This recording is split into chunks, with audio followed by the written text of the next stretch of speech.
Good morning or afternoon or evening, whenever you're watching this.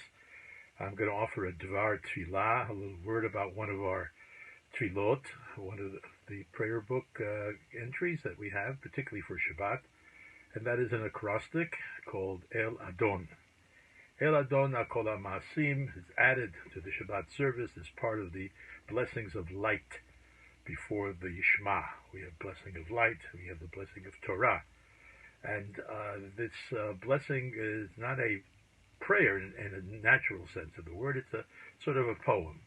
And it's an acrostic which is so well metered that there have now been dozens and dozens of tunes that go with it.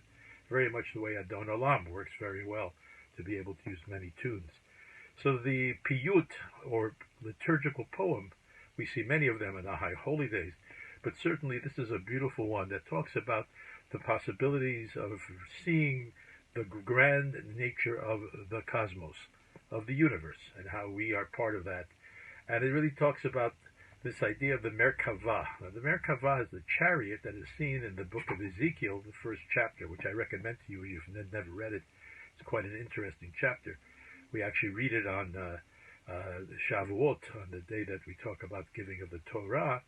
We also read the Haftarah, which is a revelation that is given to Ezekiel Yecheskel.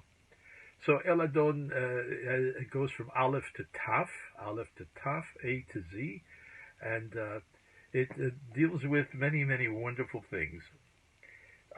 First of all, it talks about the splendor of light, the splendor of stars, the splendor of the sun, the splendor of getting up and seeing light and having the capacity to basically exalt the universe and all of the beings in the universe. Following this piyut in the traditional service, we are introduced to angelic hosts that are also found in the cosmos. But this really doesn't mention that as much. They do talk at the end of the heavenly hosts. The heavenly hosts, Shevach Notnim Lo Kol Tzeva Marom, Tiferet Ugdula, Srafim Ve'ofanim Ve'chayot HaKodesh. The heavenly hosts give praise to God, whose greatness the celestial beings proclaim. And that's a sort of a connecting line to what we're going to see later on, not to in the next paragraph of the different malachim, the messengers that surround the throne of glory, in that image or metaphor of God as king and having this entourage. And the messengers, the malachim, are sent out, if you will, into the world manifesting the power of God. And these malachim, or celestial beings, are part of something much greater than themselves. How goodly, it says, Tovim umorot shebara Eloheinu. How goodly are the luminaries created by God. Yitzaram beda'at bevina uvhaskel, endowing them with energy and power, that they may have dominion over the world. Because ultimately the sun and the moon and the stars have dominion over the world. The sun, of course, is vital for our existence, and the moon tells us about the, if you will, the natural rhythm of the world, of tides, back and forth, the rhythm of our hearts, if you will, of coming and going and being part of a process, of always going and always returning. And that's really what life is about. It's the oscillation, if you will, the waves. And they are stopped by the shore. So the waves, in a sense, are a mercy, are a chesed. But they have to stop somewhere in order not to inundate the world, and that stops by the shore, which is sort of gevura. And nature itself is gevura, if you will, sternness. And it is very, very important to realize that you need both. You need the flux, if you will, of chesed, the flux of mercy and compassion, and you need, of course, the stern laws of nature in which we operate and live. I've accompanied this talk with some texts which are available to you, which I really recommend you look at. I particularly look at a beautiful translation by our teacher, Reb Zalman Schachter Shalomi, Alav Shalom. May his memory be a blessing for us. But it also gives a little bit of the history of it. We don't know much, except one thing is talked about. Because of the mention of Merkava and of that chariot that is mentioned in Ezekiel, there is this theory that this was perhaps some of the liturgical material that was talked about by the priests, the Kohanim in the temple. We have no record of anything being said there except for psalms being sung by the Levites.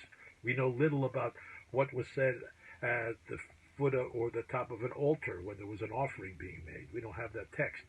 But we do have the sense that this was part of a larger movement called the Merkava mystics. The Merkava mystics, those who focused on the story of Ezekiel and seeing an image as if it were a man on the great chariot. So the Merkava mystics, who were really basing themselves on trying to, through meditation and through other practices, and also through maybe the Hechalot or temple liturgies or poems, we just don't know, but we do attribute this to the Merkava mystics, who were around for quite a number of centuries, if not millennia.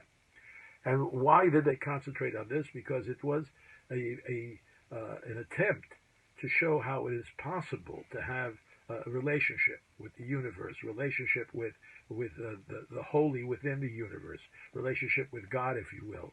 And other mystics were interested in other issues which are quite still the issues we're dealing with today, of cosmology. How did the world come to be?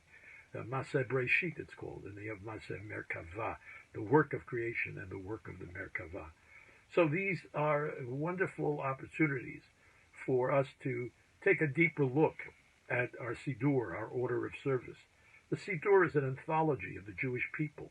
There's no claim of divinity in the Siddur. It is basically an opportunity for us to take words and use them to externalize feelings from within. And there are basically, the Adon is a majestic poem, a majestic acrostic. And for those who don't know Hebrew, you lose a little bit in the translation. Reb Zalman tries to capture a little bit of it, but the words, the poetry, the structure is quite of a very high level, and that's why perhaps compared to other piyutim or liturgical poems, this was taken into the Shabbat service and said every Shabbat throughout the Jewish world, keeping it alive and keeping it potent. So if you are interested in this, and I hope you are, this Devar Tfilah, why don't you just take a look at the text? I think many of you may have time to do so in this current situation. And I want to wish you all the possibilities of deepening ourselves during this period of time for self-reflection, time for learning more about our tradition, time to basically understand that our ritual life, our spiritual life, is ultimately there to give us the strength and the courage. As I said in my class on Psalm 27, the capacity for faith and hope, because it is with the capacity of faith and hope that we can go into the world and change it and perform tikkun olam. They're not separate. On the contrary, one generates the other, and it's like a cycle. By changing the world, we need to go back and strengthen ourselves and get the real motivation for what we're doing, because it can be very frustrating changing the world, as many of you know. It doesn't happen easily. So my family wishes your family all the best and stay healthy, and I hope and pray that all of us will get through this and that we'll get to a place where we'll be talking to each other in person again. But meanwhile, blessed is the technology that allows us to do this. So again, I wish you well. I wish you a Shabbat Shalom, and I wish you the opportunities to basically continue our connection. On April 5th, this coming Sunday night, I'll be doing a Pesach prep, and you'll be getting more information about that. And I hope that many of you will take it as an opportunity to get ready in a deeper way with the Seder that perhaps you don't always get a chance to do when you have so many people around you. And often, as you know, it's very hard to stop extraneous conversation. So this is an opportunity to basically deepen, if you will, your connection to the Seder and to the marvelous themes of the Seder of freedom, of redemption, and of the capacity for us to be free and to leave our narrow places into the beautiful Merchav Yah, the spaciousness of Yah, the spaciousness of the universe. And Adon gives us a hint of that spaciousness. So Shabbat Shalom.